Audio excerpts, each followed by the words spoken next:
Hello दोस्तों, राधे राधे। उद्दालक ऋषि के पुत्र का नाम श्वेत केतु था। उद्दालक ऋषि के एक शिष्य का नाम कहोड़ था।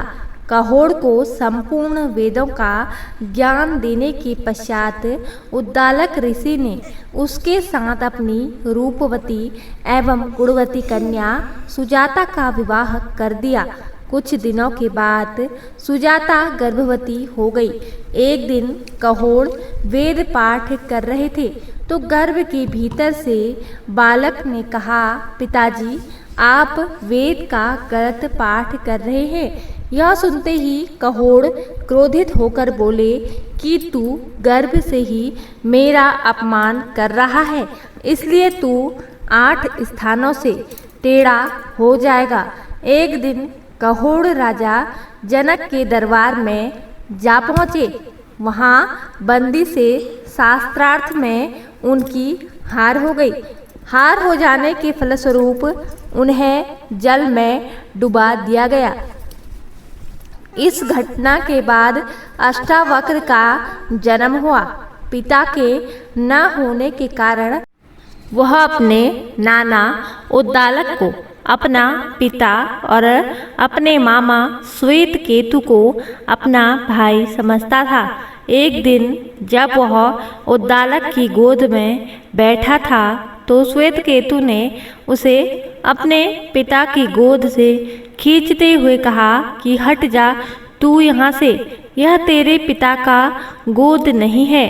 अष्टावक्र को यह बात अच्छी नहीं लगी और उन्होंने तत्काल अपनी माता के पास आकर अपने पिता के विषय में पूछताछ की। माता ने अष्टावक्र को सारी बातें सच सच बता दी। अपनी माता की बातें सुनने के पश्चात अष्टावक्र अपने मामा श्वेत केतु के साथ बंदी से शास्त्रार्थ करने के लिए राजा जनक के यज्ञशाला में पहुँचे। वहाँ द्वारपालों ने उन्हें रोकते हुए कहा कि यज्ञशाला में बच्चों को जाने की आज्ञा नहीं है। इस पर अष्टावक्र बोले कि अरे द्वारपाल, केवल बाल श्वेत हो जाने या अवस्था अधिक हो जाने से कोई बड़ा व्यक्ति नहीं बन जाता। जिसे वेदों का ज्ञान हो और जो बुद्धि में तेज हो वही वास्तव में बड़ा होता है। इतना कहकर वे राजा जनक की सभा में जा पहुँचे और बंदी को शास्त्रार्थ के लिए ललकारा। राजा जनक ने अष्टावक्र की परीक्षा लेने के लिए पूछा कि वह पुरुष कौन है जो 30 अवयव, 12 अंश, 24 पर्व और 360 अक्षरों वाली वस्तु का ज्ञानी है। राजा जनक के प्रश्न को सुनते ही अष्टावक्र बोले कि राजन, 24 पक्षों वाला, 6 ऋतु वाला, 12 महीनों वाला तथा 360 दिनों वाला संवत्सर आपकी रक्षा करे।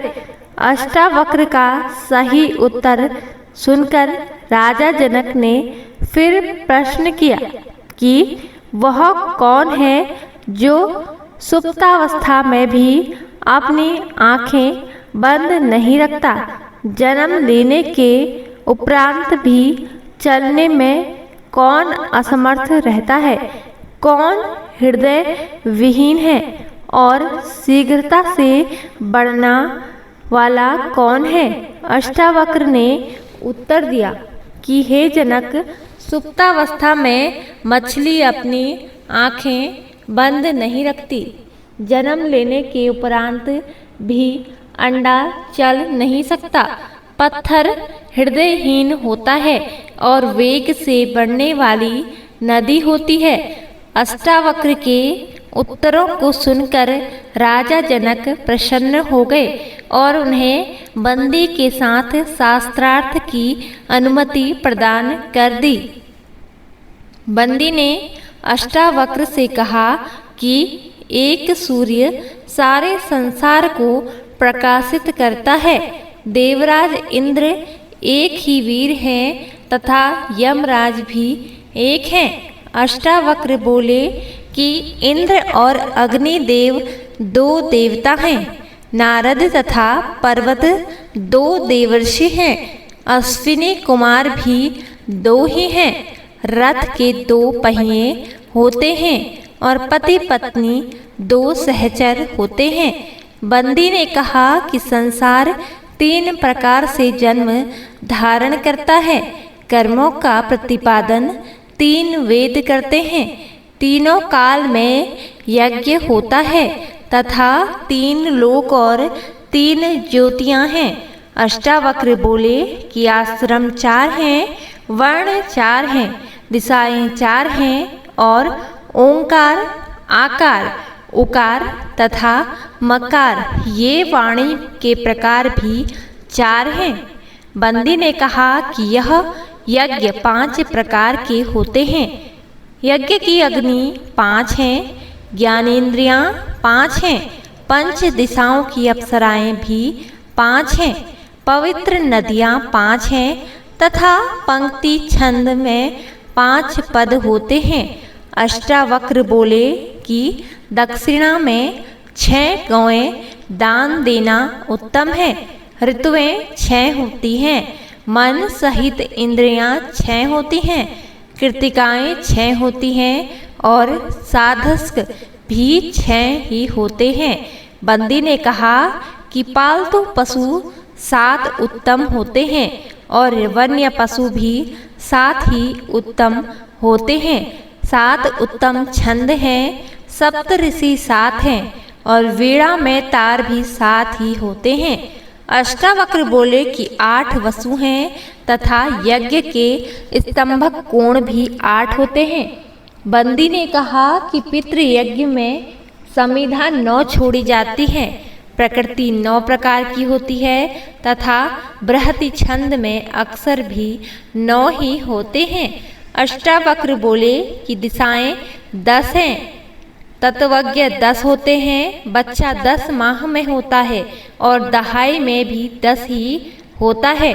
बंदी ने कहा कि 11 रुद्र हैं, यज्ञ में 11 स्तंभ होते हैं और पशुओं की 11 इंद्रियां होती हैं।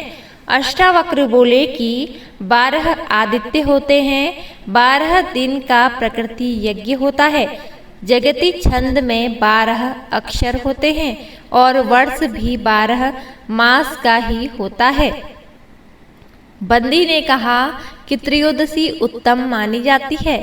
पृथ्वी पर 13 द्वीप हैं। इतना कहते कहते बंदी श्लोक की अगली पंक्ति भूल गए और चुप हो गए। इस पर अष्टावक्र ने श्लोक को पूरा करते हुए कहा कि वेदों में 13 अक्षर वाले छंद अति छंद कहलाते हैं और अग्नि, वायु तथा सूर्य तीनों 13 दिन वाले यज्ञ में व्याप्त होते हैं। इस प्रकार शास्त्रार्थ में बंदी की हार हो जाने पर अष्टावक्र ने कहा कि राजन यह हार गया है, अतएव इसे भी जल में डुबो दिया जाए। तब बंदी बोला कि हे महाराज, मैं वरुण का पुत्र हूँ और मैंने सारे हारे हुए ब्राह्मणों को अपने पिता के पास भेज दिया है। मैं अभी उन सबको आपके समक्ष उपस्थित करता हूँ।